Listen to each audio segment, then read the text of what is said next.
us yet, but we'll make them pay after they see we have 6 views. Don't sneeze at it. Is it going? Yes, go now. All right. So, Shavua Tov. This is Parashat Vayishlach. It's a fascinating parasha. The next series of parashos are fascinating. It's all about basically Jacob in his life and what is he going through, and then we learn later found about the sons, the whole story with the 12 sons and what happens with Yosef, and he goes all the way to the conclusion of the book of Genesis, the book of Bereshit. But the last few parashiot is showing us what we call Orchot Derech Hashem, is how Hashem basically manages the world and why he does what he does, okay? Or at least a glimpse to it, okay? Remember that we cannot fully understand the thoughts of Hashem, as Hashem says, Lo machshavotai machshavotechem, velo derachai derkechem, meaning my thoughts and your thoughts, it's not even in the same realm. It's presumptuous of us to try to understand. But nonetheless, the way Hashem shows us himself or his ways is through his Torah. That's his book. So Hashem, it says that Hashem almost kind of hid himself in the Torah. And if you want to find Hashem, study Torah. You study Torah, you'll find Hashem. Okay?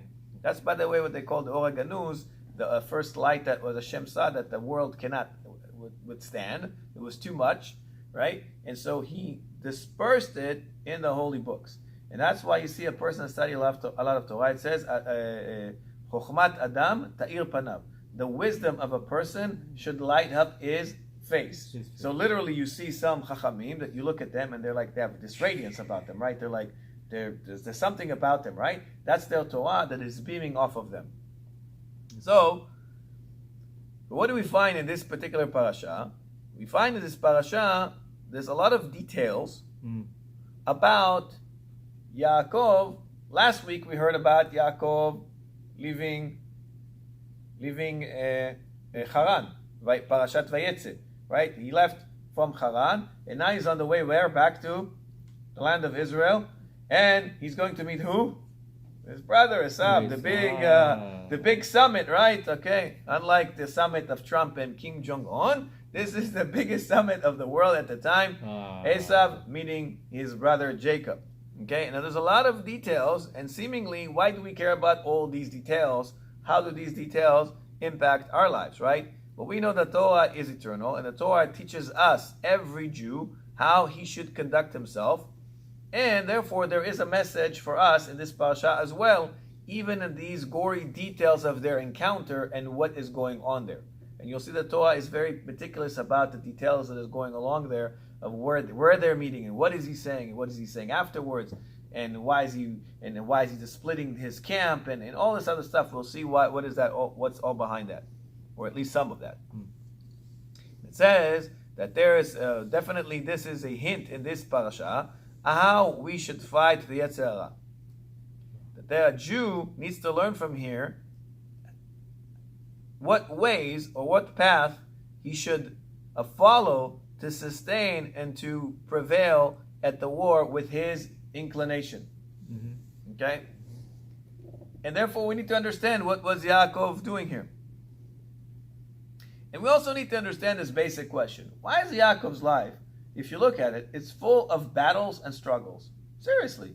From the moment before he was even born, right?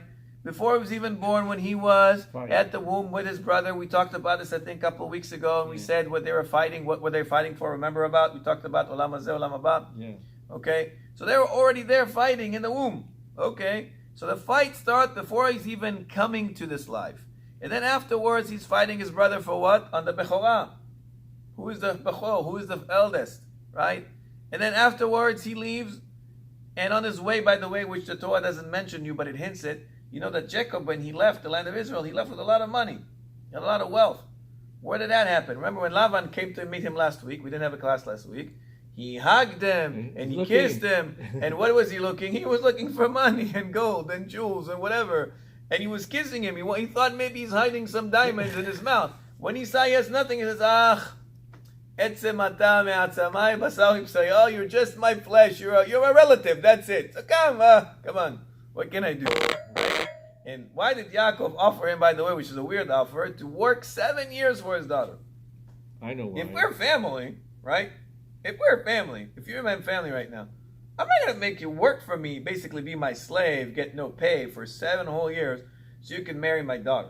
I'm either going to let you marry my daughter or not let you marry my daughter. That's it, right? I'm not going to make you work for it, right? So, Yaakov, why Yaakov made that offer? Because he was realizing who is he dealing with. He's dealing with a person that his first thing he's trying to see if he's got money. And remember, a few parashiyot before that, when the Mesa came there to bring Rivka, right? The same thing. He was looking at what? Oh, how many camels he's got, how much gold he's got. And rather than accepting it right away, or accepting the deal and taking it out, he was trying to do what? Kill him first. Kill him, take everything, and then not give Rivka. This is the kind of people that we're dealing with. And Yaakov did that. He worked for him 20 years. And during those 20 years, he battled with him again and again. He cheated him first time on Rachel, and then on Leah, and then on a salary he was supposed to get. Remember, he worked for him 14 years, another 6 years, and after those 20 years, he was supposed to get some reward, some sachar. I mean, my God, he's working 20 years. And you remember last parasha, he says, Im yu nekudim, nekudim, im yu berudim, berudim. He says basically the calf, or the goats, or whatever they are there, the spotted ones, we'll see well, they'll bear children, and whatever they bear, they will be mine. Okay, he said, fine. So he saw how many spotted ones, not a lot. So he said, okay, you get the spotted, right? Mm-hmm. The next day, they're all spotted. So Laban says, no. I meant that I get the spotted, you get the rest of them. So Yaakov says, okay, fine. He says, okay, let's do another one. Tomorrow we do the non-spotted. Okay, the non-spotted. The non-spotted come out tomorrow. All of them are non-spotted. No, I meant that. And he kept changing it. That's why he told them, Rimitani ze asrot monim. Meaning hundreds of times you cheated me. Not once, not twice, not 5 times. Hundreds of times, and Yaakov never said anything. So why is Yaakov going through all of this problems, right? And then now, and by the way, also on his way, when he goes back on his way, Lavan chases him. We remember what happened to it. I don't think it was mentioned last parasha, but I think we're going to read it this week's parasha or the week after that, when Rachel basically dies on the way. Yeah. Right? Because Rachel says, when Lavan says, where's the teraphim? What is the teraphim? It says idol worship. Now it says that this idol worship actually had tremendous power if you believed in it. Magic. The way they would make it, by the way, is how they would make it. You know how they would make it? Mm-hmm. They would take the brains of the oldest son, and they would eat it, or they would. It was like it was like a witch doctor. So they put salt on it, spices, and shrink the head down of redheaded firstborns. Yeah, the firstborns. And they would do witchcraft with it. It was crazy. Now the Torah said that the Chachamim said that they had a lot of power only if you believed in it. Oh. And so Yaakov is a tzaddik. By the way, this is a small lesson that we should learn. He said, what did he say? If somebody stole it or took it from you, they should die. And so bracha shel tzaddik, even if it's a klala, lo olech lechinam. It's not go to waste. So Rachel dies. So now his wife dies. His favorite wife. She dies.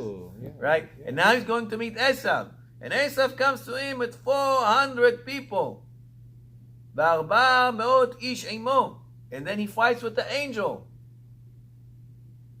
And then we know afterwards he has the problem with Yosef, and then the problem with Binyamin, and all this other stuff. So his entire life is full with trouble, in big time trouble. It's not like little things, it's like big things. Think about it. If your life right now, is your father-in-law is trying to kill you or cheat you, your brother is trying to kill you, your wife dies, your son gets kidnapped and you never hear about him, and you think some lion ate him or something. I mean, and your daughter gets raped. Chas v'shalom, and any of these things happen to you, but that's his life. Not if one of these events happened to any one of us, you'd probably crumble. Yeah, you'd be like, it would be very difficult for you, for anyone. This guy went through all of these things, one after the other, and you see that he does not change, because when he comes and meets Esav, what he says, Im Lavan garti va'echar adata, means I left with Lavan. That's why I'm late to the summit, not because I'm afraid of you, okay? But I did not change. He stayed on. I stayed the same. Yeah. So let's understand what all of these events kind of mean, because we saw that the Avot HaKodmim, Avraham, Yitzchak, they did have tribulations and trial, but they didn't go through them throughout their entire life. With Avraham, there was a series of trials, and they occurred in a certain period of time, and they were done. And once he was done, his last trial was what? Basically, the Akedah, And once he was done with that, were there any more trials after that? Not really. I mean, he was done. And Yitzchak, he had one trial, which was the Akedah, and that's it. That is enough. He was willing to sacrifice his life, and that was there, and he's called Olat Temimah.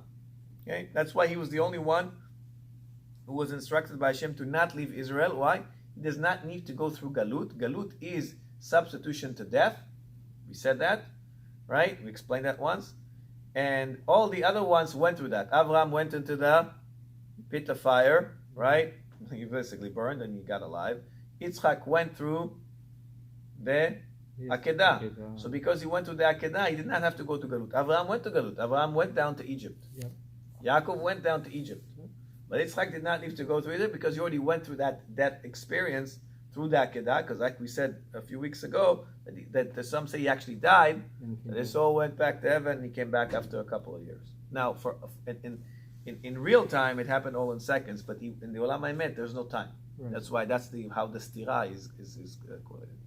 So now we have to understand this following thing. It says Vayishlach Yaakov malachim el Esav achiv. Says that Yaakov sent angels to Esav, his brother, and he tells him what to tell him. Im Lavan garti v'charadata, like we mentioned right now, let him know that hey, I did not change. And also, you want to let him know that the bracha that Yitzchak gave him really didn't happen. So tell him, brother, rest. I have all the stuff. I didn't get rich because of Lavan. I actually lost everything. And you know it. Why? Because your son is the one who robbed me, right? That's what we mentioned. Eliphaz, he robbed Yaakov on the way to Haran. And then the Malachim comes back and they say, Banu el achicha el Esav. They actually say that we came to your brother Esav and not to Esav your brother. So why they're changing the order? And then it says Yaakov says Vayar Yaakov me'od. Yaakov started to be afraid or worried. Vayitzer lo, and he was in sorrow. And then he says Atzileni na miyad achi miyad Esav. So he also switches the order of how he calls his brother. Mm-hmm.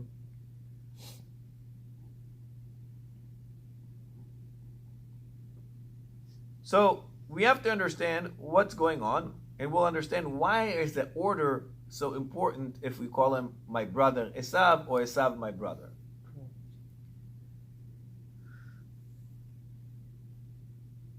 So why did the Torah write all of these stories about Yaakov? And if you notice that Yaakov has the most amount of parashiot about him, there's also many details. And Yitzchak is very little. It's like maybe parasha and a little bit. In Avraham, we see a few parashot, 2 or 3. And Yaakov, we see multiple parashot. We saw basically the last 3 weeks. Toldot, Vayetze, Vayishlach, Shavua Haba is Vayeshev. And then we'll see also with the brothers and Yosef, all of that. Yaakov is still very much involved in this parashot. And why is that? Because Yaakov is Bechir Avot, and we are named after him. What was the name of Yaakov after he fought the angel? Is Israel. Where are we called? Am Israel. Bnei Israel. So we named after him. And so he is the one who basically, the nation really, really started from him. And therefore Hashem is making sure that we see all the astrological relations because that's the ones that we're going to go through as well in our lives. Here's how it goes. The Jew, his entire life, has to struggle and fight with the powers of evil and with the klipot. What is the klipot? Klipa is a shell. Right? It's like a fruit. It's got a klipa, a peel. Yeah. Right? The klipa prevents what? From light to enter the vessel. So when you have klipot, different things that prevent you from doing mitzvot, you have lack of faith, you have doubts, you're tired, you're lazy, whatever it is, then the klipa is the one preventing you from doing it. Okay? So we have to do what? Lishbor et klipot. What are these klipot? The klipot is, for example, Lavan. Lavan is a klipa. Esav for sure is a klipa. Okay? So we need to fight those powers, so what? So we can have the light hit us. Okay? Because Hashem, we said Hashem is the same. The light is always going. Yeah. Why don't you see it? You're not standing in the right position. Or you're guarding yourself. Or you got if you put sunglasses right now, see? You're going to tell me it's dark. I'm telling you, what are you talking about? It's light. Well, it's dark. Take the glasses off. So basically, those glasses are like the klipa. You need to take it off, break it, move it away so you can see really truly the light what it is. Yeah. And it says, and throughout your life you have trials and tribulations. But notice something amazing, that in all of these struggles and tribulations and fights, Yaakov always comes out with gains. When he was fighting with Esav on the Bechorah, then eventually he got the brachot from Yitzchak. Did he win? Yes, he did. When he went later on to Yeshivat Shem Ve'even, he studied 14 years on his way, Eliphaz robbed him. He had nothing, right? Was that good or bad? Well, it looks like that's a bad thing. But when he comes to Lavan, Lavan wanted to steal everything, right? When he saw he had nothing, he had to accept the deal. Okay, come and work for me. So he worked. And then it says that, okay, as he wanted to marry Rachel, but he actually gave him Leah, and then he married Leah and then married Rachel. But did he lose from this? No, he had 12 tribes out of this. He had 12 sons out of this. He built Am Yisrael. And now later on, when he goes to fight with Esav, you'll see he always wins out of these things. Even when Yosef was kidnapped and sold to the Egyptians, did he lose from it eventually? No. Right? He came down to Egypt and he lived his life, the rest of his life, like a king. Where everybody was in famine and whatever, he lived like a king. So he always wins at the end. And that's the same message for us. No matter what trials you've got, you will always win at the end. You may not be able to see the win right now, but there is one. And if you can't see it now, you'll see it later. And if you can't see it later, you'll see it in Olam Haba. Whatever. You'll see all of what you fought for, what you will get for it. What rewards are you going to get for it? And you're going to say, oh man, if I knew this was how it's going to be, I would want 100 times more. Why didn't you have 100 times more? Because Hashem also knows what you can take. If I try you too many times, you might say, that's it, I'm out. I'm done. I can't do this. You know, if your wife would drive you, they already drive you crazy, but if you drive you more crazy than what it is right now, you're just like, that's it. I quit. I leave. That's it. I'm done with this. And then you lead a life of what? You don't know. You might give up everything and just live a life like, I don't know, be just out and about. That's not what Hashem wants. You miss out.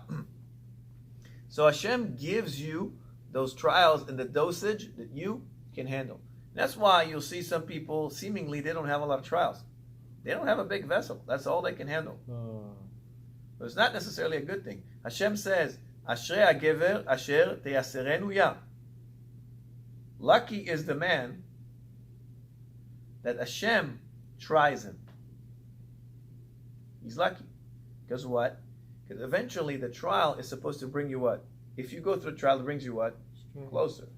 If you and your wife go through some difficulty, and you're, whatever it may be, difficulty with the children, difficulty with the parnasa, difficulty with marital relationship, whatever it is, if you're able to conquer those difficulties at some point, you come closer or further apart. You come closer, right? If you had this crisis with a child who was sick, and God forbid it was something serious, and Baruch Hashem, after a year or two, you were able to survive it. It brings you closer to the child and closer to your wife because you went through something together. So if you're going to something together and you remember that Hashem is where? Always with you. Ba'asher tzar lo, ba'asher tzaratam tzar lo. Hashem says that. When there is a problem to Am Yisrael, He feels the same sorrow. Right?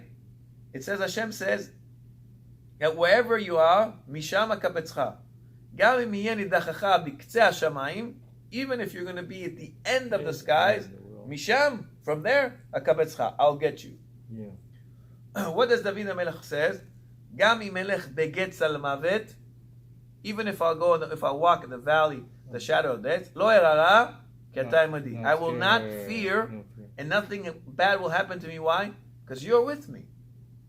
So if those trials, if you believe that even that Hashem is with you at all times, He's also with you through those trials, through those difficult times. Yeah. And if He's with you and you get through this together, then you become what? Stronger and closer to Hashem. Don't you want to be closer to Hashem? Isn't that what we're trying to do all our lives? Yeah. By praying, by doing this, by doing mitzvot. What is that? We try to come closer to Hashem. Yeah. So Hashem says, listen, it's easier than you think. All these trials, just remember that I'm with you. That's it. You remember with me, I'm with you, you're with me. Go through this together. And when Hashem sees that you understand that, guess what He does? He shortens the trial. Oh. If He sees you already learned the lesson, what's the point, right? If you have let's say you're a coach, a soccer coach or whatever, and you're doing these these exercises, and you see this kid, he's after 3 days, he got this.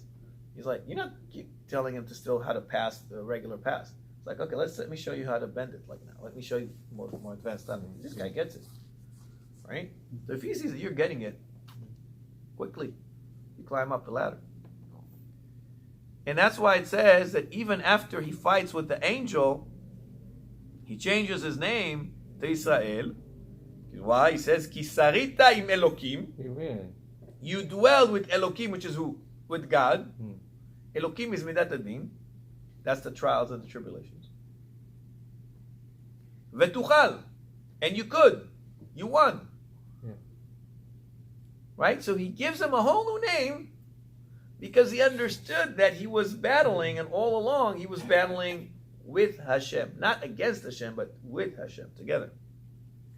And that's why he got rewards again. Yeah. So that we should learn that all of our lives you're going to have these trials, but you're going to get rewards. And in this parashiyot, the Torah shows us ways of how you can fight and how a Jew can fight. Let's talk about Klipat Lavan. Klipat Lavan is inyan apgam b'moach. It is the blemish in your brain, your thought. Badeot, and your opinions. Bashkafot, your views of life. So what he's trying to do is cast a doubt on those views, on those beliefs, on those thoughts, everything that is in your brain, basically. He's trying to hit the brain. Why? The brain it's everything. It's the computer runs the show. Yeah. So if he hits that, easy. If you're going to fight a big person and you don't have a lot of shots, you're going to go for what? Like David HaMelech, what did he do? He threw the stone at Goliath right between the eyes. Why? Because it's a softer spot here, and also he had no armor. Oh yeah. So you go for the soft spot. Boom. Same thing the Yetzer goes. Lavan, he's part of that. So once he gets that, he's able to get you to a point of almost kefirah. Kefirah what? That there is Hashem. And then, or maybe you believe there is Hashem and he can't get you there. Okay? Like right now, no one can convince you there's no God, right? That's going to be just beyond our beliefs. Like, come on. But someone might convince you that there's no Ashgacha Pratit. Oh, there's no supervision. There's no individual supervision on your life. Oh. Because a lot of people say, oh, yeah, God is there. Yeah, God runs the world. He hasn't run your day-to-day life. Come on. Seriously. You're thinking too much of yourself. You think God is thinking about you every second? Absolutely yes. He's thinking about you every millisecond. If he doesn't want to think about you, he just doesn't create you, or he just... Then you don't exist. He makes you go away, Yeah. like in a second. Yeah. Hashem's You're here because you are important to Hashem. And you're important to Hashem. Hashem's the glue of our molecules and atoms. Right. So he's like, if you're here, that means you still need to be here. That's right. But some people can get fooled by this and understand and think that there is no Ashgacha Pratit. And how does he say that? Look at what Lavan says to him last week. He says, Abanot benotai, the daughters are mine. Abanim banai, the sons are mine. The sons, the grandkids are yours. Come on. Yeah, they're mine too. And kol hashar ata roeh, everything you see, liu. I own everything. I own you too, he tells him. Yeah. And why is that? Because Lavan kafar ba'anaga alyona. When Lavan says everything is mine, he basically says what? Hashem is not in the picture. I got all of this. This is mine. I rule this world. Right? I'm like, no, you don't rule this world. So that is kfirah. And he believes that his might had created this wealth for him and this all his possessions that he has. By the way, that's why Chazal says that Lavan bikesh lakor et hakol. Lavan wanted to uproot everything. Oh. Hakol means everything. And they're hinting that as what? On the emunah. She'emunah hi hakol. The belief, the emunah is everything. The faith is everything. Right? We said that we had the shurim on emunah. We said what? That's the essence of a Jew is emunah. That Chavakuk, that there's 613 mitzvot, and then they dwindled it to Eser ikarim, Sheva, Dvarim Chashuvim, 3 things, and Chavakuk said one thing, which is emunah. Because if you have emunah, you have what? Everything. If you have emunah, then all the other stuff, well, you're going to do it because you have emunah. You don't have questions, why am I doing this? If you have emunah, it's done. Game's over. So he wanted to break that. That basically, what is a Jew? A Jew is a person who worships Hashem with emunah, and that his entire life and his businesses, he lives with emunah, and emunah is everything for him. And therefore, Lavan, he wanted to uproot that everything for him. And so, klipat Lavan, the klipa, the shell of Lavan, the klipa, we'll call it just klipa, mevakeshet lakor miyudit emunah sheyakol. Because at all times, if a Jew still has emunah, even if he fails from time to time, and he does averot and chataim, he can do a correction for that. He can do a tikkun. But if his emunah is hurt, then he's lost. Then he's lost. Because at this point, it doesn't matter anymore. If a person loses the zest to live, even if you try to fix his bone right now, he doesn't care about that. He doesn't see why fix a bone if I don't want to live. Right? So we said that the mitzvot, they are like, it's funny that I give this example because the mitzvot are our extensions represent our bones and our ligaments. That's true. But what's at the crown of everything is the emunah. So if I tell you about this mitzvah or this mitzvah or that mitzvah, and you even take those 3 or 4 mitzvot, but you have no emunah, what did you do?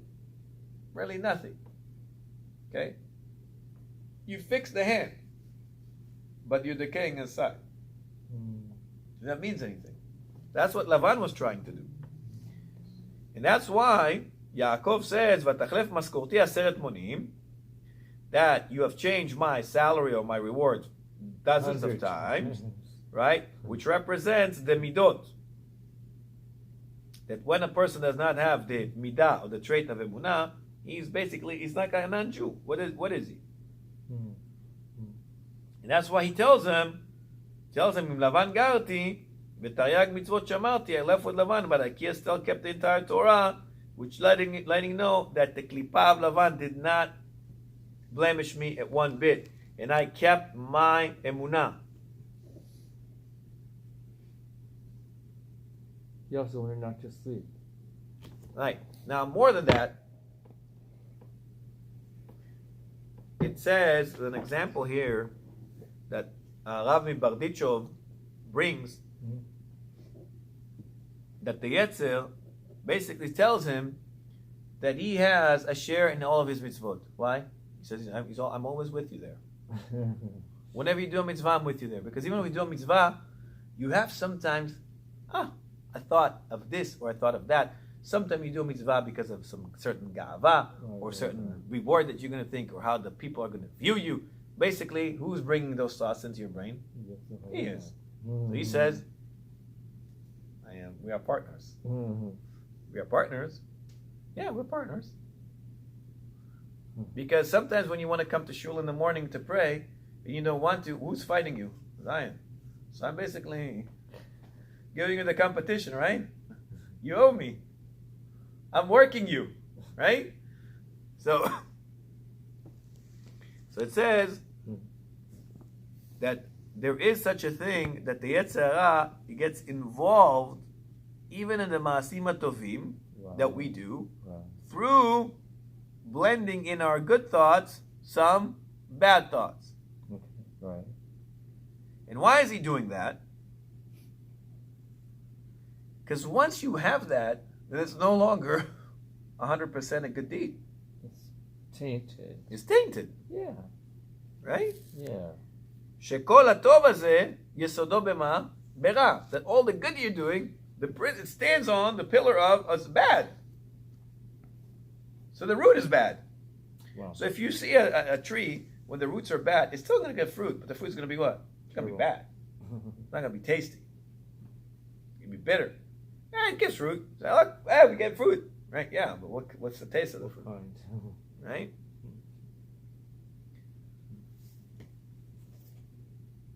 So, and then with that, he basically wants to do what? To uproot that even the good parts in a human being or in a Jew will be based on the pillars of bad. And so Klipat Lavan, he doesn't tempt you. Notice he doesn't tempt you to do bad things. He doesn't tempt you to do bad things. He just wants to take over everything that you've got. That's what Lavan basically did. What he tells him, Banot, the girls, they're mine. The sons, they're mine. The assets you got, they're mine. So even if we had an agreement and he changed his mind, like he said, no, that's mine too, and that's mine too, and that's I didn't mean that. When I mean this, he keeps taking everything that is yours. So he's not trying to make you do averot. He's trying to make you do mitzvot, but take the reward to himself and leave you with what? Nothing. You're left with nothing. So you do all the work and you're left with nothing. And then eventually, if you see that you're left with nothing, you're going to do what? You say, what's the point of doing this mitzvot? What's the point of that? Then you lose your emunah, and that's what he wants. That's what he wants. Because he only cares about the physical. So he doesn't really care about the sachar of Hashem or whatever. He wants to take whatever sachar is coming to you out of you. That's his job. What he's trying to do. So Yaakov tells Esav, I did not get hurt by this klipa, meaning I did not lose my emunah at one bit. And notice that when we read the Haggadah, we say Lavan. When we read the Haggadah of Pesach, we talk about Lavan, and we call him Arami, Oved Avi. Because Lavan HaArami is from Aram. Means liar. Arami, by the way, is the same letters of Ramai. Ramai, cheater. Yeah. That's what he is. What does it mean? What does it mean, Oved Avi? Means that the entire essence of a Jew comes from the power of the Father. Who's the Father? Avinu Shebashamayim, from God. That he feels Hashem Yitbarach Hu Aviv, that HaKadosh Baruch Hu is our Father. And therefore you understand that what? You're not alone. Like we started saying earlier, you're never alone. Whether you are at the top of the mountain or at the bottom of a barrel. Okay? Whether good times or bad times, whether sunny days or gray days, you always know that Hashem is with you and that Hashem is your Father. Yeah. And Hashem wants good things for you. A lot of good. So, but Klipat Lavan Arami Oved Avi, that means that he is making you think that you have lost your father. But see, Hashem is not a regular father. It's not like our fathers. At some point, they're going to be gone if they're not already gone for some of us. That's it. But Hashem is eternal. He's always there, wherever you are. Even if you will, chas v'shalom, be in a pit in hell, Hashem is still with you, even there. So if you know that Hashem is with you, you should not be afraid. It might not be pleasant. Trials are not pleasant. Okay, but He's with you. And we know that He's making you go through this for what? There's some gain for you. As the old saying, no pain, no gain. They took it from us. They don't know what they're saying, but we're going to tell them what they're saying, right? Now, Klipat Esav is a different Klipa. Okay. He's all about desires and how to do blemishes and actions. That it says that he was Admoni, he was a redhead. That red symbolizes what? War. Bubbling, passion, Oh. libido. I want to do this. I want to do that. I want to go with this person. I want to do that thing. I want to steal. I want to cheat. I want to eat non-kosher. I want. It's all about I want. It's that when you want something, usually it's come from passion. Red is a passion color, right? You see always in the movies or car, right? Fast cars are always red, right? Or a girl in the movie, that movie was with Red Richard Dress. Pryor. Remember Red that? Lady in Red or whatever it's called, right? That Red famous shoe movie. or whatever. Red, yeah. Red is like red. this very passionate color. And so that's what Esav was. Admoni. He was a redheaded. And all of his traits is all about that, right? And that's why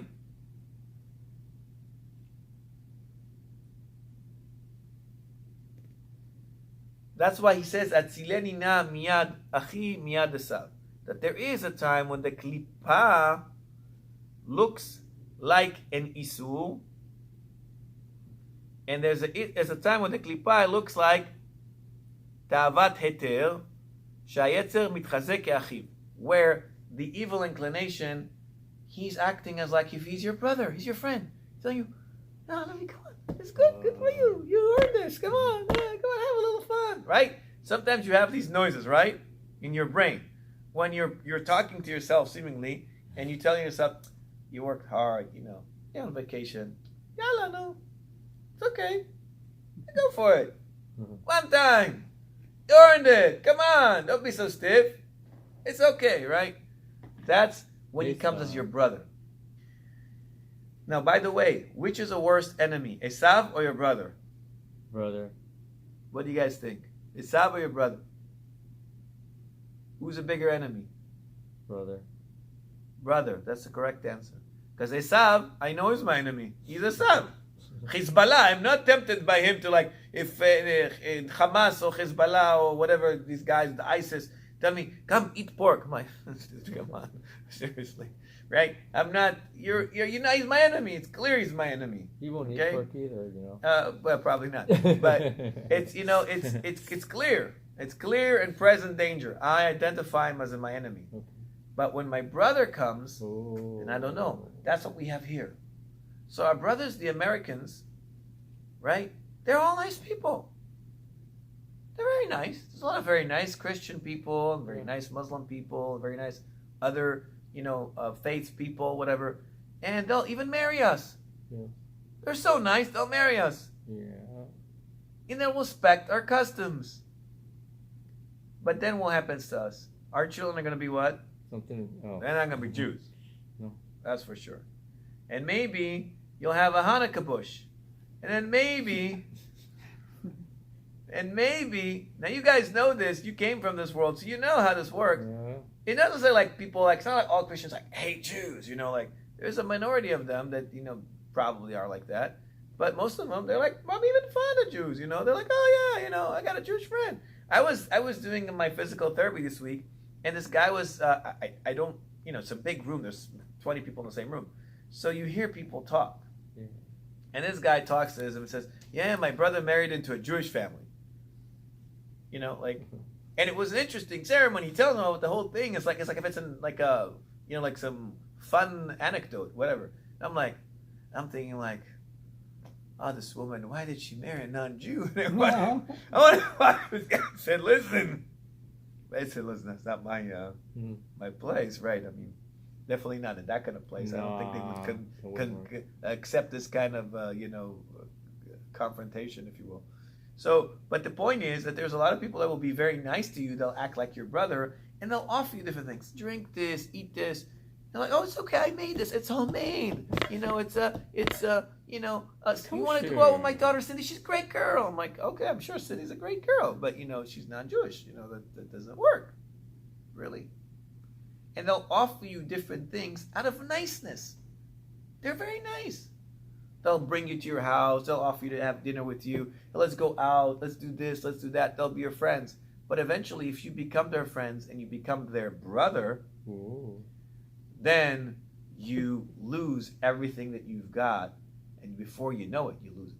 How many Jews do I see here? How many young kids? Some of the kids that were coming here in the past, that they go and they go out with non-Jews, and they do all sorts of things, and it becomes a heter, and they work, and not, I don't want to talk about them, but generally a lot of people come here and they start working on Shabbat because everybody's doing it. I'll pay you more.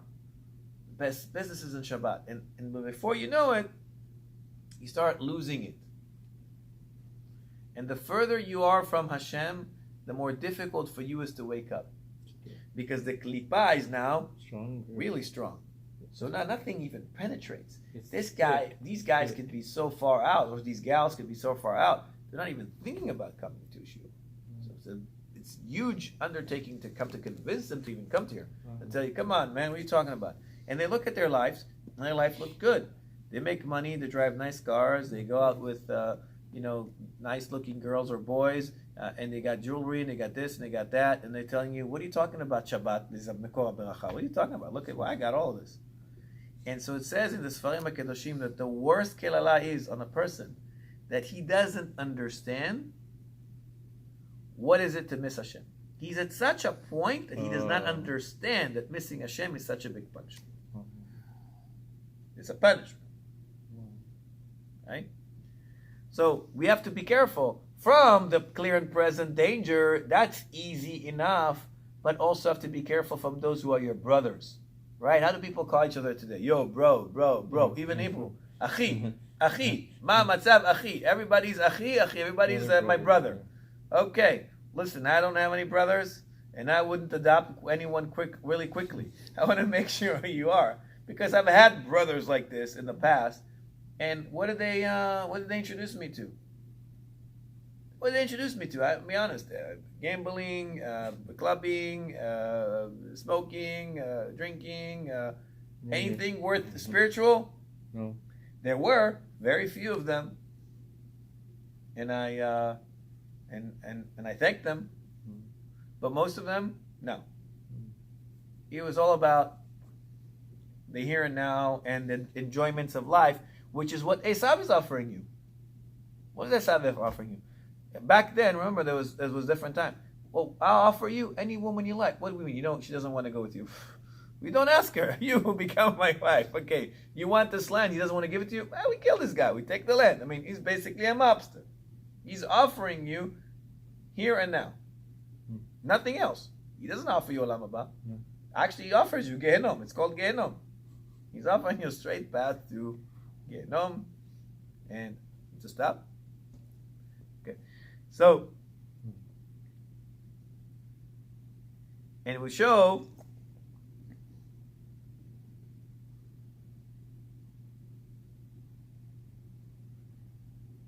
so Yaakov is not afraid from Esav, the power of Esav, who tries to corrupt you and offer you, the pleasures and the lusts of the world. Yaakov is not about that. He's Ishtai Meshev Olim. He studies Torah.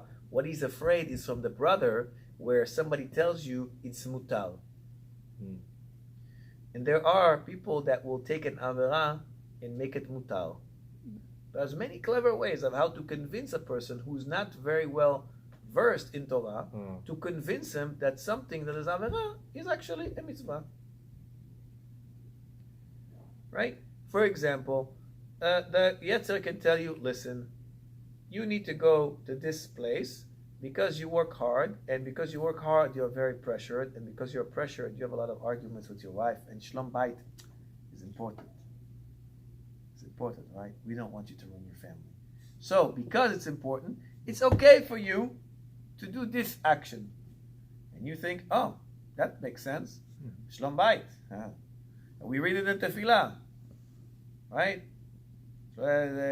השכמת בית הכנסת, תפילה זה, השכנת שלום בין אדם לחברו, ובין איש לאשתו, ותלמוד תורה כנגד כולם. Right? It says, when the בבוקר את התפילה, איזה דברים יש להם חלק בעולם הזה ובעולם הבא.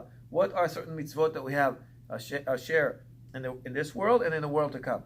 So one of them is Shlom Bait. And every Rav will tell you, Shlom Bait, Shlom Bait, Shlom Bait. They'll even tell you that sometimes you have to lay off a little bit so to keep your Shlom Bait. So the Yetzer can sometimes convince you to do that. Now, there are specifics of what you can and what you cannot do. If your wife tells you, okay, listen, I'm tired. I can't keep Shabbat anymore. Let's take a Shabbat off. You can't take a Shabbat off for Shlom Bayit.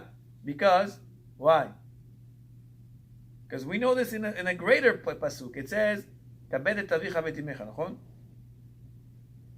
That's one of the 10 commandments. But also Shmorat HaShabbat is one of the 10 commandments. But if you look at the commandment of Shmirat Shabbat, it says, ish ve'aviv imo tirau, which means that your parents, you should fear of them and respect them. Ve'et shabbatotai tishmoru, ani Hashem, which means what? Your father now, you have to respect him, right? You have to honor him. There's all sorts of halachot we have to do for your father and your mother. Okay? But if your father and your mother tells you, I don't want you to keep Shabbat anymore, what do you say? No way. No way. No way, Jose. I'm not doing that. Why? Et shabbatotai tishmoru ani Hashem. Yeah, kabed avicha v'et imecha. In the same pasuk, et shabbatotai tishmoru. So that means that this and this, yeah, they're both grave conditions. So which one should you do? It says ani Hashem. Ani Hashem means the latter one. So sometimes the Yetzer is going to tell you, oh, Shlom Bayit, ma. So now there are rules, there are areas where you can be lenient, okay? If your wife, I'm not picking on you, but I'm just saying an example. Sometimes we have this discrepancies in husband and wife on the level of observance. For you guys, it might be easier because you started the past together. But for a lot of couples, it's not like that. And even after 10 years from now, or 5 years from now, or 2 years from now, you might be here and she might be here, or she might be here and you might be here.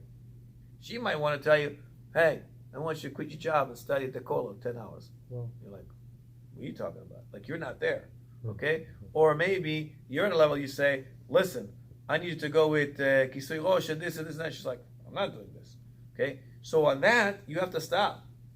yeah. That's true. You can say, she says no, fine. But if she tells you, no Shabbat, you don't want to keep Shabbat? Okay, that's fine. I can't force you. You're not going to fight with her, but she can't force you to mechalel Shabbat. I don't care what Shlom Bayit she's talking about. There are certain things you cannot do. Okay? She wants you to go with her to a place. Oh, depends what the place and what the circumstances. Maybe. But Shabbat, no. She tells you, I'm not going to mikveh. No. There's certain things, no. She asks you, eat with me in a non-kosher place. If you have to go with her, you can go with her, but you don't eat. And people ask me these questions all the time. No, you can't eat. If you want, you can go. It's best that you don't go. But if you must go, go. Wear a hat. Don't identify yourself. Wear a mask. Obviously. I mean, because then people think that if you're eating there, they'll get the idea that it's okay. So a lot of people base their opinions on what a religious-looking Jew would do. Means nothing. Don't ever follow what somebody could wear a big hat and a big whatever coat. Means nothing. You follow only the Torah, the Sefer. That's it. Or if it's a real tzaddik amiti, then yes. If there's tzaddik amiti, we mevatel atzmenu, we cancel ourselves for a real tzaddik. Not to take away from anyone, not like the local rabbi. That's not what I'm referring to. No. The local rabbi could be a real tzaddik, but usually that's not the local rabbi. It's somebody else. bigger. So then we understand it.